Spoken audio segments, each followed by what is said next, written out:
Okay. Let's see if we're live. It says I'm live. Am I live? I'm live. Okay. Thank you, anybody who actually came back for this. We're 30 minutes late, but that's okay. Tech issues and trying to get it all worked out. So, welcome to the Liberated Mommy YouTube channel. I'm Alexia, and I am so excited to be bringing you a new series where I'm going to be interviewing successful work-at-home moms, mompreneurs, whichever word you like to use.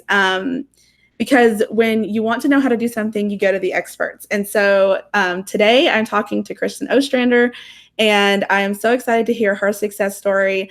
I got an advanced reader copy of her book, which is awesome. And so we're going to talk about that a little bit today.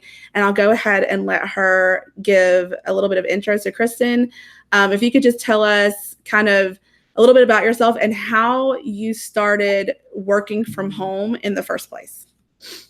For sure. So, first of all, my name is Kristin Ostrander, and I am a full-time Amazon FBA seller. I've been selling on Amazon for about 10 years, and I've also been selling on eBay probably since like 2003. And together with my business partner, Amy Fearman, and we teach people to start and grow businesses on Amazon through our Mommy Income and the Amazon Files show and podcast that we have. So there's that. And now I'm actually a published author. So that's exciting as well. That's like my newest gig that I'm doing there. That's awesome. So what got you working? You said you started with eBay. So why did you start selling on eBay? Just wanting to make a little bit of extra cash? What was your reason for starting eBay in the first place? So I started selling on eBay. My kids were little, and I wanted to supplement income. I didn't want to work in the workforce. My husband and I would be like ships passing in the night. So he worked all during the day, but we needed the extra income and the extra money because his job is like feast or famine. So one of the reasons I started selling on eBay is just to kind of make the ends meet and figure out, how I could stay home and work from home without feeling like he comes home and then I have to leave. And that's just not the life we wanted. We wanted to be able to be together. So I started selling on eBay in 2003 when my second child was born, and I started selling just her clothes to kind of buy newer clothes or new toys, and then started with toys and kind of moved forward from there.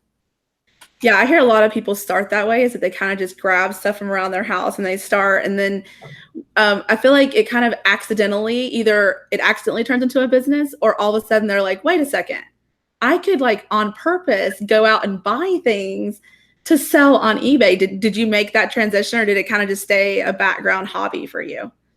Oh no, I made the transition to what I was like hooked, honestly. I am like a thrifting, treasure hunting junkie.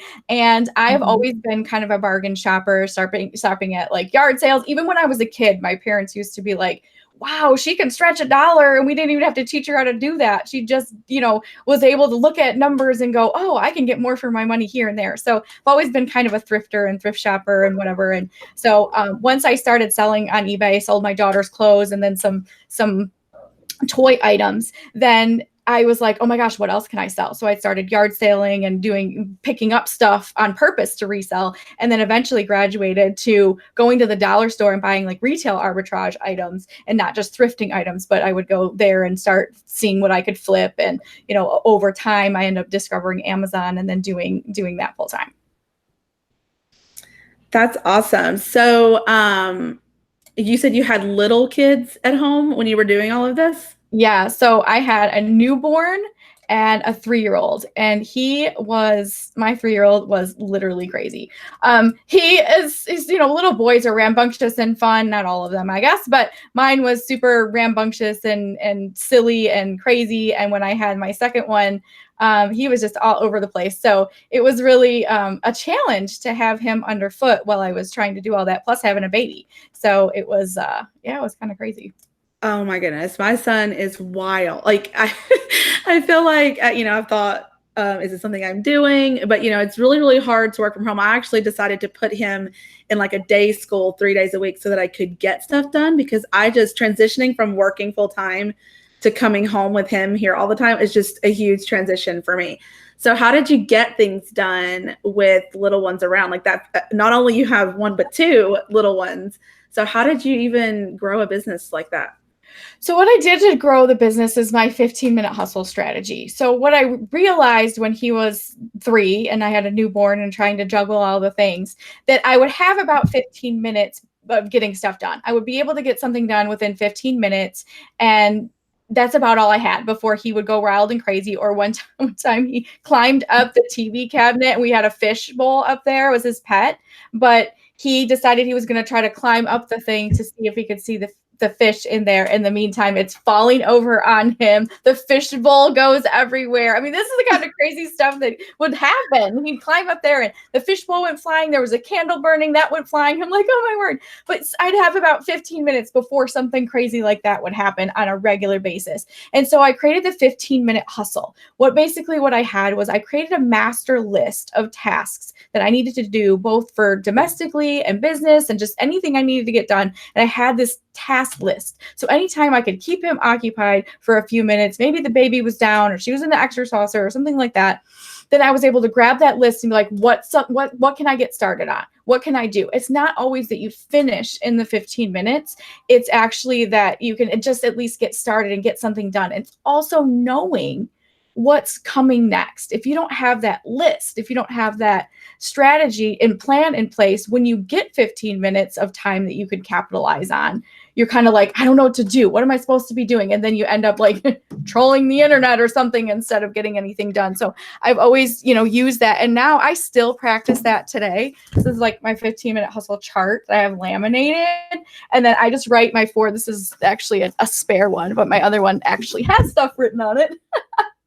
And I write this stuff down, the 4 things that I want to do every single day. That like my day is complete if I do these 4 things. Oftentimes I do more than that, but like that's like must-haves kind of get done. And I feel like everybody has an hour a day that they can spend on their business, even with crazy kids underneath your feet. Yeah, no, that's such a good idea. And I wish that I would have thought to implement something like that, because that's something that happened to me when I started working from home, excuse me, is that I would often find myself with these gaps of time, or maybe like my son would go visit his grandparents and all of a sudden I was like, I have a million things I could do. What should I do? And then like nothing kind of gets done. And yeah, you're right. You have like these random moments where maybe he's, swinging for a little bit, or there's something that's preoccupying him to where you can kind of get little bits done. And I think sometimes that can also, and I'm sure you can attest to this, but it can help with overwhelm, because the to-do list when you're running your own business is like never ending.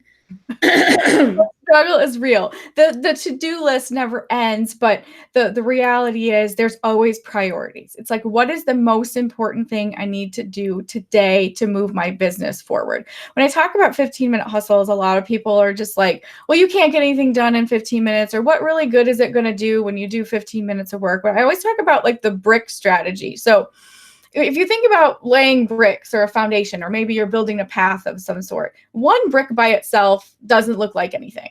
It just looks like one brick. But if you're consistently laying one brick side by side or on top of each other, one or the other, in a clear, concise manner, pretty soon you actually have a pathway, or you have a foundation that you're building. And if you're just consistent with that over and over and over again, 15 minutes at a time, you end up building this. And I don't just say that to say that. That's how I've built my business. Just slow but consistent. 15-minute hustles can build you a big business, but you have to be consistent, and you have to have that, like you said, have that list and that plan. If you don't have a list, you kind of sit down and go, what am I doing today? I have no idea. And then nothing gets done. Yeah. And this reminds me of, and it's not a new concept, but I heard it on the Life Coach School podcast with Brooke Castillo, and she was talking about the compound effect, which is kind of like you doing those little things over and over and over.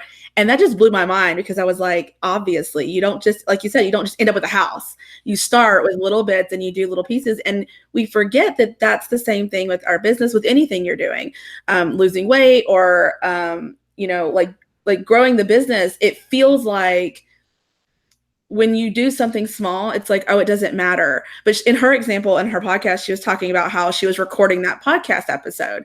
And she's like, nobody knows that I recorded it. Nobody cares that I'm sitting here on a Tuesday afternoon, but I keep doing it. I consistently show up. And now her podcast has millions of downloads, and it's like, you have to do the steps when nobody else is paying any attention to you. And you may not be seeing the reward, not that you're looking for public attention, but the reward may not be obvious at first at all. And it's like, but over time, you have to just keep going, like having faith that there's going to be something at the end. For sure, for sure. And you know what? You have a plan that you're trying to execute. It's not just that you hope for the best down the road, but you make your calculated steps and your small steps. We talk about, that's dream big, step small, right? That's the book. And the stepping small is on purpose. The steps are calculated. Like, what's the very next step that you can take? Because honestly, we all get overwhelmed. We all get to the point where like, we want this big thing. We have this big dream, right? We're dreaming big. But the problem is to get there, it seems so far away from where we are. So when you're dreaming so big, a lot of people just throw in the towel and give up because there's so many things and I don't know how to do this and I don't know how to do that and I don't know what comes next. And what I try to do in the book is just build that small foundation of, instead of thinking about how to make $1 million, you start by thinking, how can I make the next $50? Because $50 doesn't seem overwhelming to try to earn. But $1 million is like, whoa, I can't do that. And what are all the things? And I'm not there yet. And all the stuff. And we end up making excuses and not taking action. But when you start thinking about, okay, Alexia, what are you going to do to make $50? That seems way more doable than thinking about, how are you going to run $1 million business? Yeah. And I think, and I love that about your book. I think it isn't just about, like, you've created this amazing Amazon FBA business, and then you transitioned from eBay to Amazon, and now you're teaching people and doing these workshops and doing all this stuff. But obviously you didn't start there. And the book isn't even about your business, really. It's almost like a mindset book and about how to go, and which is like great, because that's exactly the kind of stuff that I want to share with my audience, with my blog and with the YouTube channel. But it's basically taking somebody from, I would really like to do that thing. I'd like to work at home with my kids. Maybe it's not $1 million business. Maybe it's just, I want to be home with my kids and I want to make similar income to my full-time job, or at least, make ends meet, at least, figuring out how to have more freedom. And they have no idea how to start. And you think that it's simply figuring out like the business or like the job you can do to make money, but there is a whole slew of emotions and mindset shifts that you have to make. And in the book, you do such a good job of like taking the person through like all the steps. And I feel like each chapter could be like a week or something to process through kind of like the mental shifts that you have to take to go from dream to reality. Yeah, when I was writing the book, that was really what my plan was. I realized that there wasn't a blueprint for me, and maybe there was one out there somewhere that I just wasn't connected to. I'm sure there's millions of books that have impacted my life and have really helped me. But when it came to this mompreneur stuff and like just trying to start a business and work from home and have little kids and try to do it all, kind of as a solo, I was a solopreneur for a long time, and now we have a team with the two different businesses. We have a team, but I didn't start with a team, and it was just those like what to do next, and it was that roadmap is really what I wanted, the blueprint or the roadmap to not just the mindset shifts, because that's definitely in here. We talk about the money mindset in chapter 11 or so. And then even in chapter 5, when we talk about owning your ownership, I think a lot of us women like to discount or diminish what we're actually doing. We call it like, oh, I just have this little side hustle. It's like this little eBay business over here. Bull. I say own it. You have a business. You are a business owner. You're an entrepreneur. That doesn't mean you have this little thing over here that you're doing. You're doing huge things. If you're a mom and you're running any sort of business, you're a rock star. That's what you are. So, we talk about that, and we talk about not just the what you need, what you have to shift mentally in order to get there, but that it also gives you the steps to take. And I think that a lot of books or a lot of things out there, that's what was missing for me, is it's like, okay, you tell me what how I should be doing this, or the mind shift that I need to make, but then you don't give me a step to take. And I'm all about like, just tell me what to do, what the next thing is. And so that's what I try to do with Dream Big Step Small, is really give people next step. Like, okay, yes, I want to do this. What do I need to do to take one step towards, changing my mindset about money, or making a plan and taking action when it comes to education or whatever it is. And I love the self-discovery chapter as well, because if you are a mom and you don't know what type of business you want, but you want to quit that 9 to 5, or maybe you've started a couple businesses that just weren't for you, that's perfectly acceptable. We've all tried stuff. Have you tried anything that you were like, wow, that was a total flop? Well, Amazon wasn't like my favorite thing. I tried it, but I realized I didn't like buying new things, and that's totally fine, right? I mean, everybody has their own thing. Yeah, for sure. And you know what?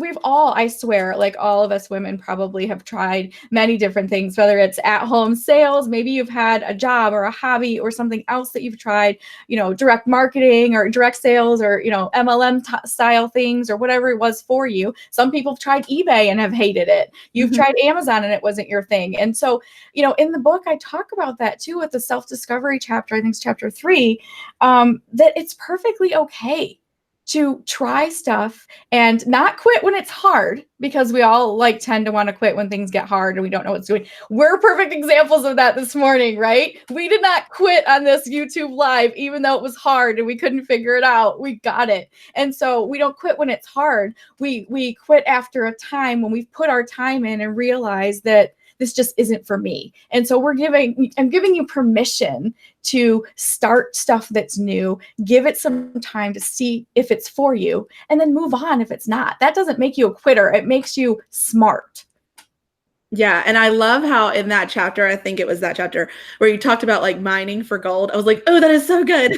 And could you use the analogy of like going through the hard stuff and it's dirty and it may be kind of, messy when you're trying to figure it out. But I think a lot of the book, what it does is that people don't even realize that these things are things that they should think about, that they have a money story, that they have this mindset. Like most people don't even know what the word mindset means. Like I figured that out when I'm trying to do my like SEO for my blog and stuff. I'm like, people aren't really searching for that word, but really it's just their thoughts. And that's this thing that people have this story that they're believing about themselves, their abilities, what their life should look like. So just even opening their eyes to all of these things. And I think that chapter about self-discovery is really important, because like you talk about how you're not just a mom, and we say just a mom, it's not a bad thing, but a lot of times, I don't remember how you worded it, but you said something like, would you tell your kids to grow up, be a parent and then forget all their hopes and dreams until their kids were moved out of the house and then resume life? And it's like, no, you wouldn't do that. So there's a lot of mom guilt around, and it doesn't have to be moms. I mean, a lot of guilt, I think, around pursuing your own dreams a lot of times, even if you just maybe you have grandkids or you have a spouse that's doing something, we tend to sacrifice ourselves a lot and our dreams. Yeah, it's so true. And I think that's one of those things that we tend to identify ourselves with as moms, and that a lot of times we think that has to be the only thing we're good at or the only thing that we're doing at the time. And honestly, you can be, that's what I say in that chapter as well. We have a chapter on mom guilt and all this stuff, is you can be a great mom and a great business owner at the same time. You can be both. You don't have to put your dreams and hopes and plans on hold in order to raise your kids. As a matter of fact, I challenge you to raise them up side by side with you and your dreams. Show them what it looks like to chase your dreams alongside them and say, okay, oh, this didn't work out. Let's see if we can try something new. And they're watching us. They're watching every move that we make. They're watching our countenance. And what better example can we set for them than to walk the way that we want to walk, and not just put things on hold so that we can take care of others, but also taking care of ourselves at the same time by pursuing what we enjoy, what's passionate for us and what we like. And they will see that and they will value that. I often, that was one of my big worries, I think, as and I mean, I didn't grow up in a home where my mom worked. She was a stay-at-home mom, but maybe that's something deeper in me. But in my head, I was always going to be a work out of the home mom. And so coming home, when I first decided that I wanted to work from home, I actually felt some, not shame, but like I wondered, will he like respect that about me, my son? Will that matter? Will he be like, well, you just sit at home all day, and I am, even at 3, I have him help me do shipping. I mean, he drives me crazy because he just wants to mess with the tape dispenser, but I get him to help me with things, and it's gotten so it was a really hard transition for him to see me working at home. And I mean, he's so little, like I think you know, it'll just be a way of life. And maybe that's the way it was for your kids. But when you transition like that from working in, a job, and then you come home, I think there's a lot of concern, I guess, that your kids aren't going to respect you. Or maybe that's just me. But I think that, like you said, teaching them that you're chasing your dreams, and like, this is totally a personal opinion, but I feel like being an entrepreneur is way more challenging than actually having a job. And it's actually more, I don't say admirable, but like, you have to have all the ideas. You have to, you are in control of your money and your time. And if this business works, it's on you. It's not like you go and get paid and come home.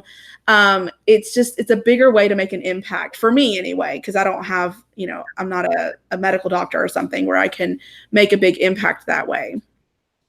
Yeah, it's interesting because, we say like working mom versus not working mom, which is at home or in an office. And first of all, much love to anyone that does either or none. Because you are important and valuable no matter what you're contributing to the world. So it's whether it's at home or here. What I love about working from home is that not only can they, sometimes it is crazy and you're like, go away, stop playing with my tape dispenser, like you were talking about. But it also shows them that they are important and work is important, and you chose to come home to be more with them, but you still have responsibilities, that it's providing for them and it's doing something that you love doing, and that is where the value is it's not just as much as how much impact you can make in the world, which we all want to make that impact and share our gifts and talents with the world. And just having those conversations as they come up. My kids are a little bit older now, and I still have one, my youngest one's 8. And so the challenge for her is that, I still work during the day and I have some freedom and flexibility in that, but I'm here. And so when she's here, she wants me to hang out and play with her, and she doesn't realize, well, mommy's kind of in the office. So we've set some boundaries with that, so that there are times where we can hang out and play together while she's home, like say for the summer or school break. And then other times where it's like, okay, she's got something to do, and I do 15-minute hustles when she's home. It's not hours at a time where I'm able to be in here. But the impact and the conversations we have when they get older is, this is what I choose and where and how I choose to contribute financially to the family. And I'm blessed that I can do it from home. Some people don't have that luxury. Sometimes they have to go and work in the world, or maybe it's something they want to do. If you're a nurse, you're not exactly nursing from home, so you have to be able to do, what you're passionate about. What I've always taught them, no matter what happens, do what you love to do, whether it's for pennies or millions, and whether that's at home or in an office or around the world. Just do something you love to do, and it will naturally impact the world around you, because you're putting your passions and your joy into the world. Yeah, and I think, that's a really good point. I think that when I started realizing that I wanted to be an entrepreneur and I wanted to work from home, I was like, everybody should want to do this, but it's not for everybody. And some people love working out of the home, and that's totally fine. I think, like you said, it's like whatever you're doing is great, right? And it's just tuning into what you really want. If you want to work from home, it's definitely possible. But if you want to work out of the home, that's obviously possible too. And I feel like no matter, as moms, no matter what we're doing, there's a lot of guilt potentially built around that. When I was working, I felt a lot of guilt about being away from my son. But even now that I'm working from home, I have guilt around that too. Like, oh, I'm over here working and he's sitting over there playing with something and I'm not playing with him. And you touched on this in the book, and I was going to ask you, how did you manage that when you have your kids running around? And I know you said you did 15-minute hustles, but you said you set some boundaries maybe as they got a little bit older. What did you do to kind of set those boundaries, and how did you enforce those to kind of teach them that you're working right now and they need to go read books in their room or play in their room for a little bit or whatever? So part of that was the 15-minute hustle, and then I would trade off. So, and the other concept you're learning is to be 100% present where you are. And so if you're with them, then your mind, and this is difficult because self-proclaimed workaholic over here, I have a hard time turning my mind off of business and onto other tasks. It's just the way I'm wired. So I've had to really practice like I have office hours at my house now, and I literally close the office door. It's like we're closed. Like it's almost like you want to flip the closed sign and be like, okay, this is no longer available to me. And I've had to set those boundaries because it's always just one more thing and one more task, and then all of a sudden an hour goes by and I've been in the office and I'm not supposed to be during those times. But what I did set up with them is being deliberate and on purpose with the time I spend with them, and say, okay, we'll play this game, we'll build a Lego set, we'll color, we'll go jump on the trampoline, and I'll set a time frame, because kids, they you give an inch, they'll take a mile, right? They just want with you 24/7, and that's not always possible, and we don't have to submit to that. We are the parents. We do have other responsibilities. And as much as we want to play with our children and be with them, they're not the center of the universe. And so we have to make sure that we set the boundaries with them as their authority, that, okay, mom's going to play with you for 30 minutes and we'll play whatever you want for those 30 minutes. And I'm going to set a timer. When the timer goes off, mom needs to go to her office and take care of this, this, and this. And then I gave them tasks or options to do while I was working for, say, that 15 or 30 minutes. I'd say you can play with Play-Doh, you can play a video game, you can play with these Legos, whatever it was. I would say these are your options. So when I'm working, I'm over here. And we live and die by the timer. I know a lot of people are rolling their eyes right now, probably thinking that, but it really works. Kids really like those boundaries. They like to know beginnings and ends. When things are too fluid, a lot of kids they struggle with that. They don't know. Even my 8-year-old still struggles with the concept of time. So when I say in 30 minutes, if she sees a countdown timer on, we have the one on the stove or one on the microwave or whatever, then she knows when that beeps, then this is over and this can begin. So when that beeps, mom's coming out of the office and we're going to play Candyland or we're going to do whatever it is. And that's really the strategy that I've invoked with them, is setting them up for success by giving them time boundaries to say, we'll play at this time and we'll do this at this time. And then the extra step of giving them tasks to do while I'm doing something different so that I can be present where I am.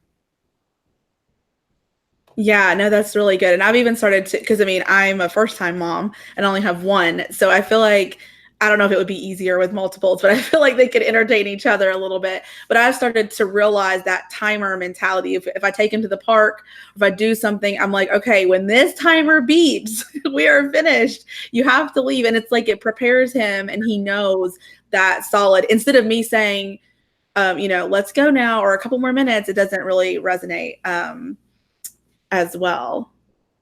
I was going to say something else. Whoops. Oh, when your kids finally transitioned to going to school full time, what was that like for you? Was that completely different? I feel like you just probably had a world of like, oh my goodness, I have all this time. Where was your business at that stage? And then how did you mentally, mindset shift yourself to cope with that? Well, honestly, I really thought back then, I would say back then, because I have 2 older kids and then I have one that's younger. So there's an 8-year gap between my middle child and my baby child. So when my second child went off to school and I didn't have the third one yet, I literally thought it was going to be mega bliss. I thought I was going to have this big party and I was like, oh my gosh, I have 8 hours to myself when the kids go off to school. And, the transition from 1 going to school to 2 going to school gave me a little bit more freedom. But then I kind of found myself lost. I kind of found myself I have all this time and I thought I was going to execute. I was a full-time, not full-time eBay, but mostly eBay at the time. I hadn't done Amazon quite yet. And I just thought she's going to go off to school. They're both going to be at school and I'm going to jump in and I'm going to do as much eBay as I can. And I just found myself lost. And I didn't know what to do. And I didn't know, it was time for a change. And so that's when I call it my business identity crisis, when I just started thinking about what would I love to do for a living and get paid for it. I mean, eBay was okay and I liked it, but are there other options for me now that I have more time to give? And so I did a little self-discovery, just like I did in this chapter here, and figured out that I've done cake decorating for years, not professionally and not just on the side, but I made my kids extravagant cakes, and my cousins and my sisters and such. And so I thought, okay, I'm going to go into that.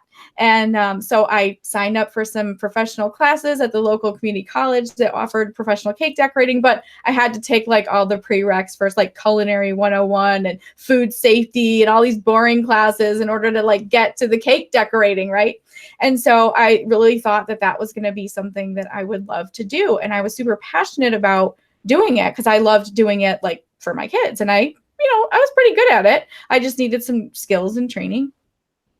But then during my first cake class, which was like the second semester after all these other classes I had to take, I got my first order from a friend to do a cake for her. And then I literally freaked out. And I was like, and I'm not a perfectionist at all. I just like ship it and see what happens. But that was for cakes for my kids. Now that I was actually taking money for a cake, I freaked out. And I was like, oh my gosh, it has to be perfect. And this has to be this, and this has to be that. And in that moment, even with all those skills that I had learned in cake classes and everything else, I realized that taking money for that passion took all the joy out of it. And I said, I can never do this for a living. I said, it does not feel fun. It feels stressful. It feels crazy. But I still decorate cakes to this day for my own family, my own kids, but never for money ever again, because it just took the joy out of it and made it feel more like a job. And so you landed on Amazon as like the thing that you wanted to try out? Well, then I came back to eBay after I did that whole debacle, and I still sold on eBay too, because I promised my husband in the transition that I wouldn't just give up this extra income that we had coming in, and that I would manage both of them until the cake decorating thing took off. And so I went right back to eBay with that. I never really stopped doing it. I just scaled it back a little bit. And then I went right back to it and thought, okay, this eBay thing is really what I'm good at. And it's really what I like and I enjoy. So what do I need to do to grow that? And in the midst of learning and buying, some books and trying to buy, so there was no courses really. I mean, this is longer ago than now. We're in the age of online training and online courses, but there wasn't a whole lot of that years back when I was starting to vamp up my eBay. So I just started reading books. I know that I bought a book or something that I was reading. And in the midst of that, I discovered the Amazon FBA program. It was like 2008. And they were doing books. And so I started, shipping in books to Amazon just to see what happens. And they sold so quickly and so fast that I was like, well, this is way faster than eBay, and it's starting to make me even more money, and I'm just selling used books. So I kind of started down that road a little bit more, and then realized I could also sell not just books, but like other items on Amazon. And so I focused more on that because it was faster income for me, and it wasn't pictures and listings of every single thing that you're buying, say from Thrifting. It was just putting an ISBN number in and then listing the book and shipping it to Amazon. It was really that simple at the time. And it just was way more lucrative for me. So I jumped head into that because it was just faster money. I think that it's funny that I saw that in the book about the business identity crisis. I literally am in the middle of a post for my blog called that because I just went through that again. And I feel like I do that a lot. I guess entrepreneurs, they change their mind a lot, and you have to be careful not to jump ship, as it were, or change your business just because the other one is getting hard, or, you're coming up with some struggles or whatever. But I did the same thing, and I came to realize, I did eBay. I've been doing it since 2015, and I did it part-time while I worked, and then it allowed me to come home. But when I finally got to doing it, I just realized, I was like, I don't think I could do eBay forever because I like the buying and selling and thrifting and the thrill of the hunt. But I was like, I need, personally, I just need more purpose. And I had been teaching, I have a PhD in cancer biology, but I was teaching at a university here, teaching this high-end science class. And I loved teaching. It was my first experience with that. And so when I came home and started thinking about all the things that I like really like, teaching is one of them. So that's why I started the blog. So to me, I think of eBay, and I was going to write a post about this too. It's like the gateway, a gateway business. Like it allows you to get your feet under you, to kind of learn about business, to learn how to make money on your own at home. But then you can easily grow another business on the side and kind of like transition. So I think that's just funny. Yeah, for sure. I totally agree with what you're saying there. I mean, yes, there are some people that do eBay full time and that's their full time gig, and that's great. But I think it does help you get started doing something and earning, hopefully a quick buck. We know if you're selling the right things, you can kind of sell through faster, through eBay. But it also gives you that confidence that you need to say, okay, I can make a few dollars, but what else am I good at? What else do I love? And that's part of the self-discovery chapter in here as well, for those people that may want a transition and they're not sure where to go next. There's lots of different ways, I believe in chapter 3 about figuring out, like you said, you wanted more purpose. You wanted to just not sell things on eBay, but you wanted to make an impact in the world by writing and speaking and teaching and, doing what you're doing now. And I think in that self-discovery area, you can kind of find out what those things are. I mean, some people are accountants and they want to build a at-home business around accounting. That is so great. Like whatever it is that you're passionate about and you're good at, I believe you can turn into a business, especially in the online era that we're in now. Anyone from anywhere at any time can start a business. Even I know a lady that does organic container gardening. And she teaches people how to do that like from home. Like that's just what she's into. And like you would never think that that's something super small niche that not tons of people want to do, but then she's getting a lot of business and a lot of clients, and she's creating courses and things like that. So anyone anywhere can do whatever they want to do. It's about making the planning and taking that step and not beating yourself up because you're doing something new and different. Yeah. I think it's an amazing era that we're in. And I think that your book does this, and this is what I'm doing. And I think you're doing this too, which is teaching moms or anybody, right? But I mean, I'm targeting moms, that there are these options. Like you think you don't have anything that you can do from home. And I think a lot of people instantly think, like they're going to be like an Amazon call center rep or something. But it's not just, you don't have to just have a job. You can. There's like transcription jobs and all these things. But there's also just like you said, anything can basically be a business. And I think so many women are stuck either in a business they're already running and they don't want to keep running, or they're stuck in their 9 to 5 and they're like, they wish so badly that they could do something bigger and they don't even know this online world exists. I mean, I had no idea. I don't remember. I mean, I knew about eBay, but I had to go searching for that. I didn't realize that people sold anything besides like old video games or something on eBay. Like I didn't understand that in 2015 when I was looking, because I was pregnant with my son and I was just like, I don't want to go back to work. I mean, it took me 3 years to be able to leave, but I just realized there's this whole world, and blogging. I was like, people make money with what? Like, I did not understand. And the more I learn, the more I get into it, I'm just like, there is this whole world of online entrepreneurship that I feel like the majority of people just don't know about. And so one of the things that I want to do is just like bring awareness to that and be like, look, there's all this stuff you could do. Don't feel like you're stuck. And your book, I think, does a good job of that too. Yeah, thank you. I wholeheartedly believe that there's an opportunity out there for anyone to create a business doing what they love and doing something they love or something they'll enjoy more at the time. And giving, I think we just need to give ourselves as moms, as women, the permission to make changes. And to just, like you said, you started with eBay and that was like your gateway to kind of start earning some income. But that wasn't necessarily a passion of yours or how you wanted to carry out, long term. And so thinking about those things, and just because you start something doesn't mean that has to where you have to be forever. Let's be real. Like, are you where you were 10 years ago?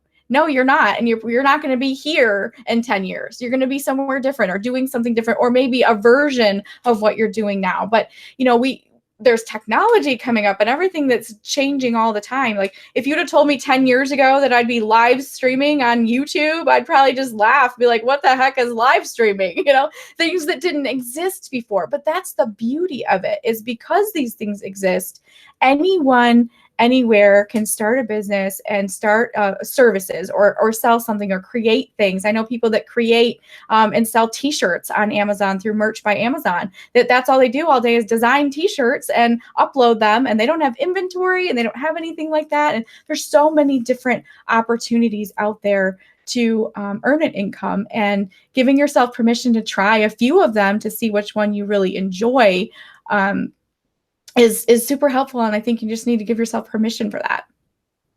What do you think? I was thinking, as you're talking about doing merch, I was thinking about, that's something that I kind of dabbled into a little bit, and I just wasn't great at it. But like, I have a sister who is really artsy, and she keeps, I don't want to say whining, but she keeps saying that she wants to work from home. But there's like this gap between wanting to work from home and having the idea that you want to have your own freedom, and actually like taking that first step. So what advice would you give to people that are thinking about it, but they really are just so nervous about that transition and figuring out what they should do? So number one is, when this book comes out, buy it. Because in chapter 3, that's the answer. The chapter 3 is that self-discovery answer. And I give you steps in here to talk about like what you're good at. There's self-discovery questions in here, and it goes through, you go through, this is almost like a workbook, only it doesn't have blank spots, because to me, I would need like 3 or 4 pages sometimes for some of these things. And there's small steps. Sometimes it's just answering one question.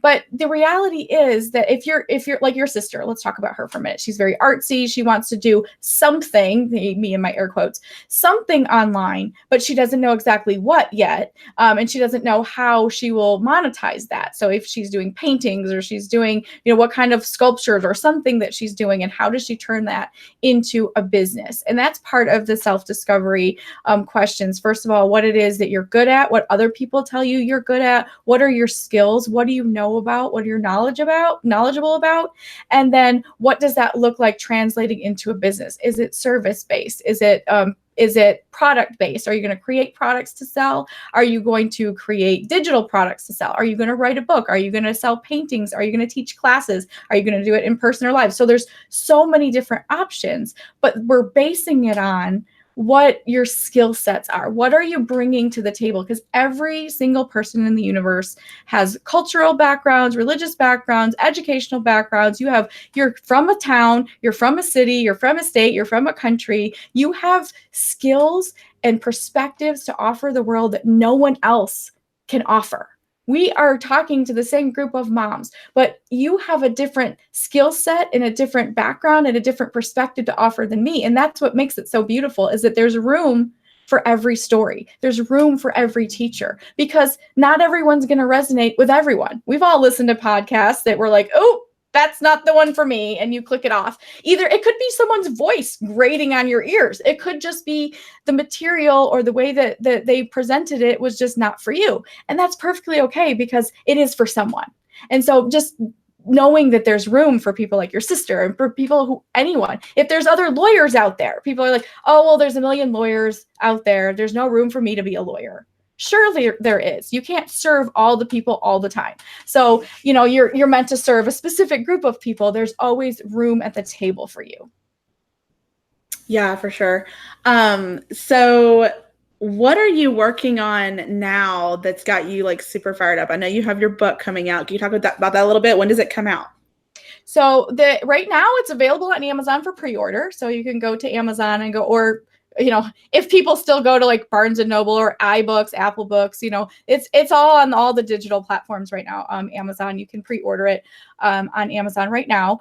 Dream Big, Step Small is the title. And the actual paperback will be available June 10th. So that's the launch day. So I've been working just mostly on that and gaining some visibility for the book. I believe in the message so much that us as moms have skills and gifts and talents to offer the world if you want to. If people just want to be a wonderful stay-at-home mom and they don't need or want to have a business, that's so awesome too. I just felt like there was always something more in me. Number one, out of necessity. I mean, honestly, when my husband and I got married, we were broke as a joke, and I needed to create some income, and I just knew I didn't know what I wanted, but I knew what I didn't want. And so that's where I started. I was just like, I don't want to be in an office 9 to 5. I don't want to work opposite shifts of my husband. It wasn't like I wanted to be an entrepreneur necessarily. I was just like, I know what I don't want to do. I just don't know what I want to do. And so that's when I started asking myself these questions. But I think, I'm working on I want to get this book out into the world. I want people to read it and impact from it. I'm planning to start my own podcast. I mean, I have a podcast with Amy. We talk the Amazon files, and that's all our Amazon material, and that's awesome. But I want to start one for Dream Big, Step Small, and just talk to awesome people like you and interview other moms and, talk about the core principles that are in here, because to me, it never gets old. I read this freshly. I've read it a lot of times, editing and everything else. But even when I'm reading it, I'm like, oh, I need to read this again. And I need to practice, like, trust the facts, not the feelings, when we're having all that fear about doing something new or something like that. I just want to be able to get this message out there to other people so other moms can be impacted and create businesses of their own that they know and love. Yeah. So if we're kind of on a delay, but if you guys have any questions, anybody who's watching, we'll take a few minutes to answer those. So put those in the chat if you have any. And while we're waiting for those to come in, I have wanted to start a podcast for the exact same reason. I'm just like so far away from that. So that is super exciting. And I also saw in the book that you're going to have a Facebook community around the book. What's that about? So that's already live. So facebook.com/dreambigstepsmall. And we can probably put the link here in the chat in a minute. I already started the Facebook community. It's just open a couple days ago. So there's like 2 members or something. But yeah, great. Jumping in there to just discuss things, talk to other moms about sharing ideas. I am an idea factory.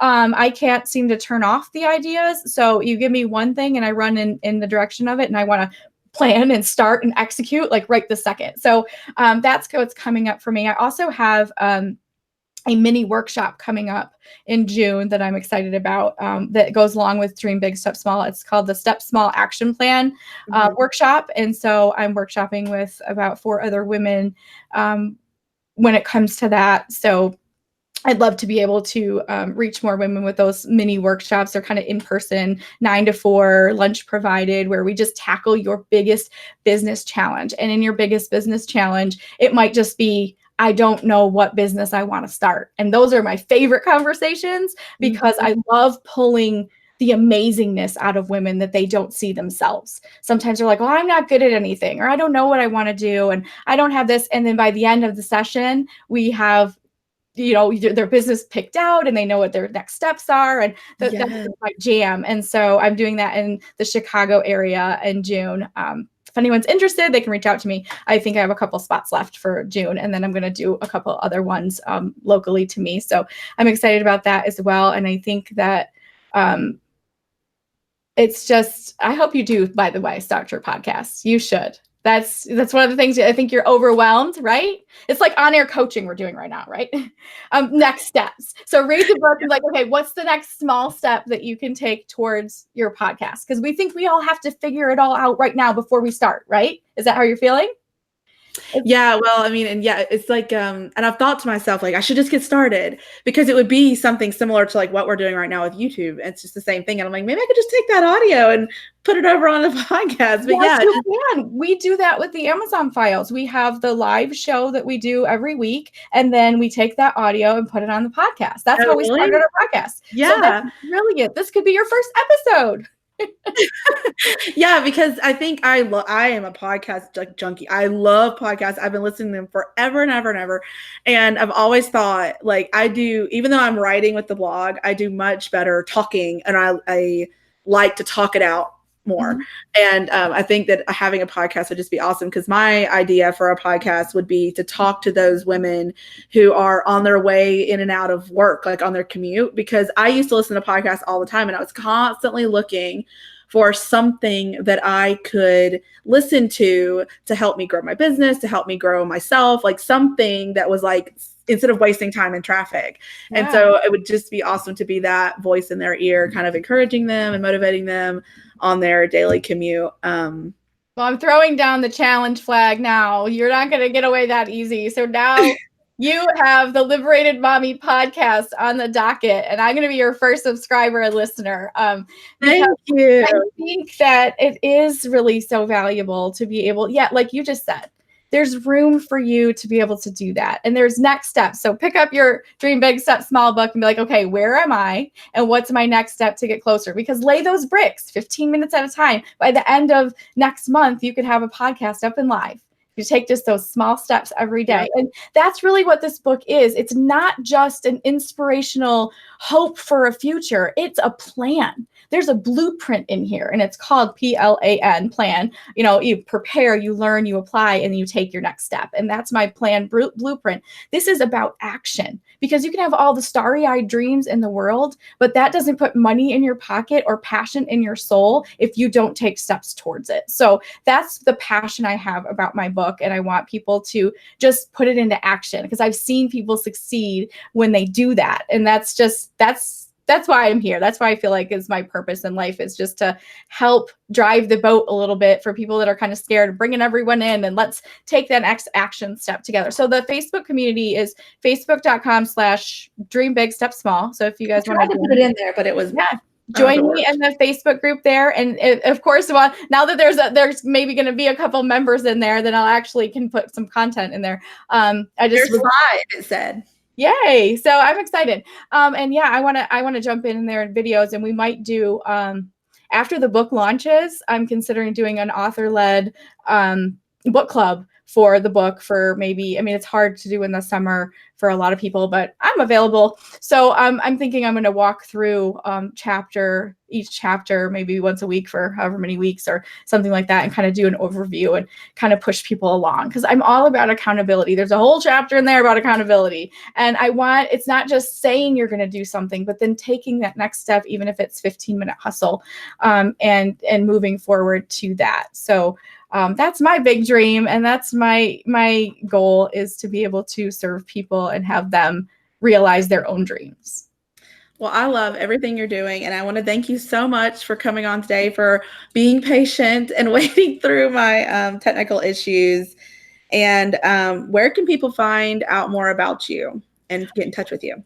So they can go to KristinOstrander.com, and that's where they'll find the book, and there's a way to reach out to me there. The book is Dream Big, Step Small, and it's on Amazon. You can pre-order now, and that will come there. The Facebook group is Dream Big, Step Small Facebook group, and that's where they can learn a little bit more about me. I'm also on Instagram and Facebook, everywhere else, if people want to reach out to me. I appreciate you so much, and thank you for allowing me to come on your stuff. I'm sorry that there was tech issues before, but I'm so glad that we got it worked out. Yeah, and I'll put all those links in the description after this finishes. And I just wanted to say thank you guys for coming to the interview today, whoever showed up, or if you're watching the replay. Also, if you guys know anybody that is a work-at-home mom who has been successful, and that's a relative term, but if they are working from home and they're still doing it, and you would like to hear from them, leave a comment below or message me and let me know. And I want to start getting more and more moms on here so that we can hear how everybody is doing this and all the different business ideas and everything. So thank you guys so much, and I'll talk to you later. Bye. Thanks for having me.